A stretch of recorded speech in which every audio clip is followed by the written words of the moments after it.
describe the current investment climate in Uzbekistan and how it has evolved in recent years?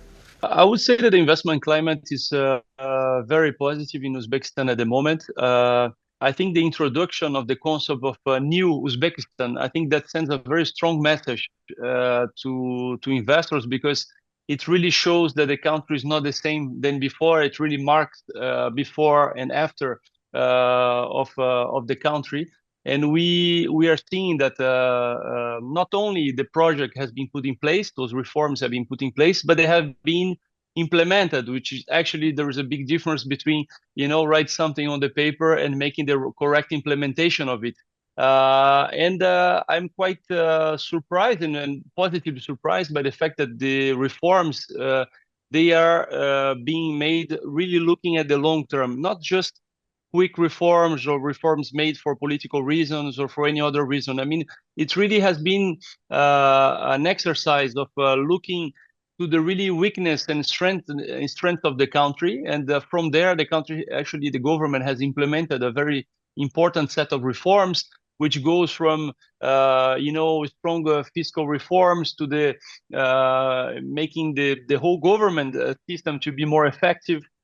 We have seen also the reduction of the number of ministries, the improvement of so many different laws. We have seen also the implementation of a very competitive VAT or other tax system as well. So, I mean, altogether, I think the country is certainly ready to position itself as one of the most attractive investment destinations in the region. What are some of the key sectors that offer the most attractive investment opportunities in Uzbekistan? Uzbekistan has been already for many years, due to its strategic location in Central Asia, has been always a very important hub for anything related to transport infrastructure in the region. So I definitely believe that that sector can bring a lot of opportunities. We have seen that investors are very keen to organize different and important infrastructure investments on this region.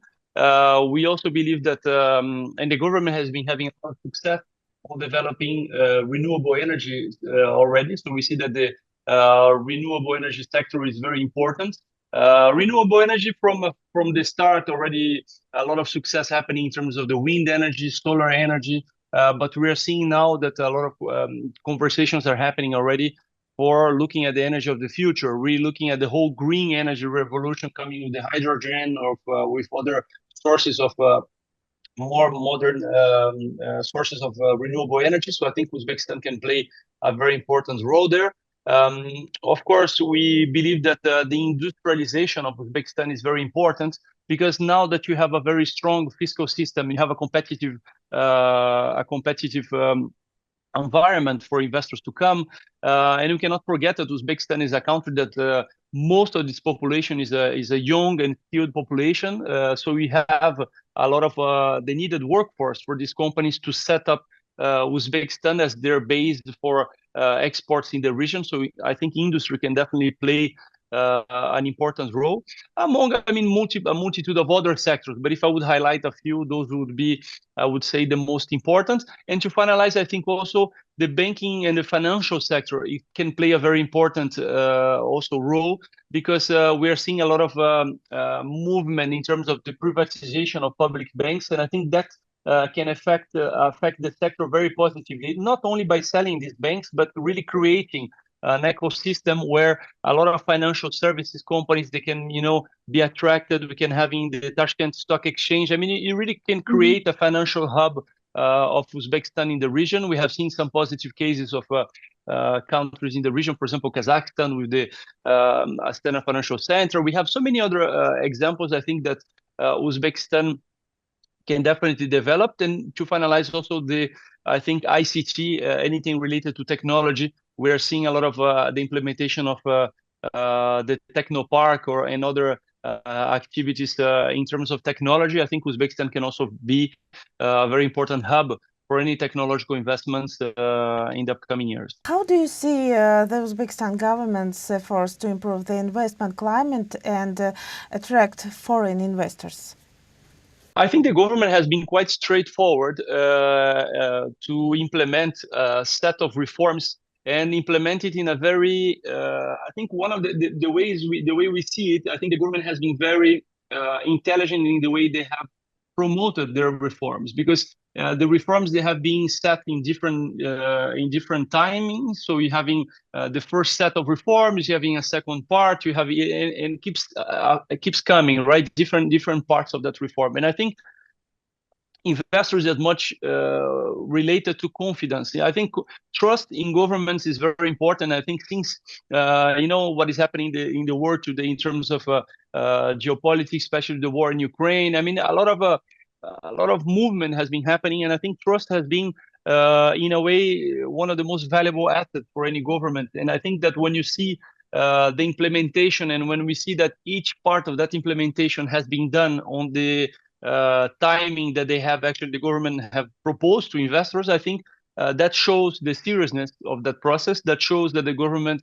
I had the opportunity to personally meet most of the cabinet ministers, and you see that not only the ministers but the whole team of these ministers are extremely skilled. I mean, it's a very strong team that the government has built to work really hard on implementing those reforms. So I definitely believe that if one of the strengths that Uzbekistan has today is really has been on the implementation of those reforms.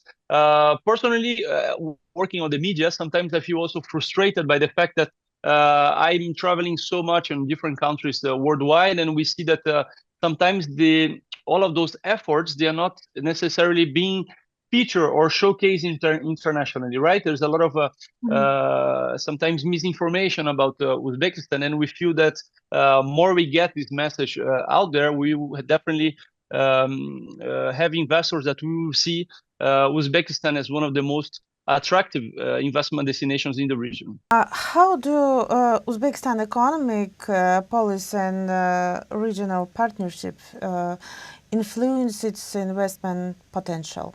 Since the war also in Ukraine, we're seeing a lot of movement in terms of partnerships in countries, not only in the region, but worldwide. We are seeing a lot of movement in terms of all of the, let's say, the industrial and the industrial and trade on all of the different levels of the economy. And I think one of the most, let's say, the important successes of the government of President Mirziyoyev has been to reestablish a very important and very strong relationship with its neighbors. Because, when you have a very strong relationship with all of the neighboring countries, you can definitely be not only a source of stability for the region, but also it can definitely bring the position of Uzbekistan as a country that is not only let's say, attracting investments in the region, but going a step further, really being a leader in the region, taking a leading position in terms of showing that through stability, through economic reforms, through growth, through investment, definitely a country can come together as a very successful model that can bring more investments, can attract more investors. And I think that interesting also that the government has decided that this year will be the year of education, and I think that's very keen of the president to have chosen that part, because definitely with such a young population, if you definitely invest on education and having an attraction of investment and making the country more and more competitive and more attractive to investors, I think it's a very winning situation where Uzbekistan could definitely become, for the years to come, one of the fastest growing economies in the world. Thank you very much, Leandro. What inspired Indorama to invest and operate in Uzbekistan? See, Indorama actually came to Uzbekistan in 2010 with its first investment activity. And as a frontier market, we realized that Indorama has a very strong natural resource base. And when we were doing our due diligence before our investment activity started, we felt that this is a market which is not known to investors outside, and it will bring us a good opportunity. So we moved in, and certainly we now realize after more than 12, 13 years in the country that we certainly got an advantage of first mover into the country. And we are reaping the benefits of that. Could you describe the current state of Indorama operation in Uzbekistan and any recent developments or expansions? Certainly. So as I mentioned, Indorama started its investment activities since 2010. And over the years, we have made active investments in the textile sector, where we do cotton spinning, and we spin 50,000 tons of cotton into world-class cotton yarn, which is exported to global markets. And in 2019, we started our first fertilizer venture when we, participated in the privatization activity of the government of state-owned enterprises, and then we took over Kokan superphosphate and we modernized it. And today, Kokan superphosphate is among the world-class superphosphate producers. And then around the same time, we also entered into the cotton farming business, because the government decided to start a cluster process, a cluster system, and we were given this opportunity to participate in farming. So today we have a large-scale farming operation in Uzbekistan, where we farm cotton, wheat, and other cereal crops. And going forward, we are continuously evaluating various other opportunities. And in fact, recently, we were announced as a successful bidder for privatization of Fargana Azot, which is another very large state-owned enterprises. So at this point of time, we are in the process of closing that transaction. And going forward, we'll be looking to further participate in other privatization projects of the government. And in addition to that, we'll be exploring other opportunities of new investments in the country. So I would say that our investment activities will continue. We have a number of projects in the pipeline that we are currently exploring. And in the current environment, post-reforms since 2016, when now the business environment has become more conducive, and after the recent constitutional reforms, with all the changes which has been brought about to make the business environment more conducive, I expect this will give us greater confidence to speed up our pipeline of investment activities that we are currently exploring. What kind of impact has Indorama had on the local economy and community in Uzbekistan? Well, that's a very interesting question, because if you really look at it, I would say that we were instrumental in transforming the textile sector in the country from a business perspective. Because in 2010, when we started our first textile investment, the country was exporting almost 90% of its cotton fiber. Now today, you put the clock 12 years forward. Today, country is actually importing cotton. So it has, over the last 12, 13 years, the country has transformed itself significantly. And there's a huge value addition which has been created. And as a result, today, Uzbekistan has an export of almost more than $3 billion of textile projects. Apart from that, why did this happen? This happened because we were very transparent in the way we were conducting ourselves.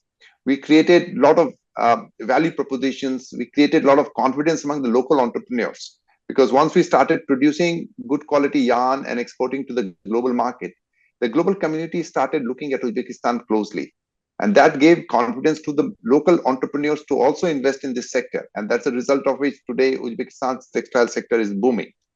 Apart from that, on the social spheres, we have been continuously engaged with different stakeholders, engaged with communities to do a lot of, on the social spheres, we have been continuously engaged with different stakeholders, engaged with communities to do a lot of our corporate social projects. And these are basically working together with communities to upgrade various community facilities, understanding their needs, integrating with the cultures, promoting various aspects of Uzbekistan globally. So these are a number of stakeholder activities we have done across different communities, across different regions where we are operating. So our engagement with Uzbekistan is not just business, it's also very much social and a very close connect with different stakeholders in the country. Can you speak to Indorama's relationships with local partners and stakeholders in Uzbekistan? So we share a very healthy relationship with various stakeholders. At a community level, we engage with the Mahalla leaders. We engage with people in the community. We understand what they need, and we mobilize our resources to work together. Because we have created a lot of employment places in all the businesses that we do. Our direct and indirect employment is almost close to 5,000 people. So there's a direct impact of what we are doing, because that we have created a lot of direct and indirect employment places. And then we engage with the community to see what are their social infrastructures where they need our support in terms of improving. For example, we have kind of worked with communities to upgrade preschools. We have worked with communities to upgrade children's hospital, old age homes, and similar other facilities, and worked with communities to meet the requirements of water provisions, reconstruction of roads and things like that. So there's a continuous engagement. And not only that, our engagement goes beyond that in terms of trying to create local capacity building. So we work with the community to engage them in training and development programs. For example, we work with the farmers, in providing them agronomy services so that they can upgrade their farming skills and enhance the income. So there is a very close relationship we share with different community people and different stakeholders in the country. Okay, what do you see as the future of Indorama presence and growth in Uzbekistan? As I said earlier, Indorama has a strong pipeline of investment that we are currently exploring. We have already been in the country since 2010, and we strongly remain committed to the country.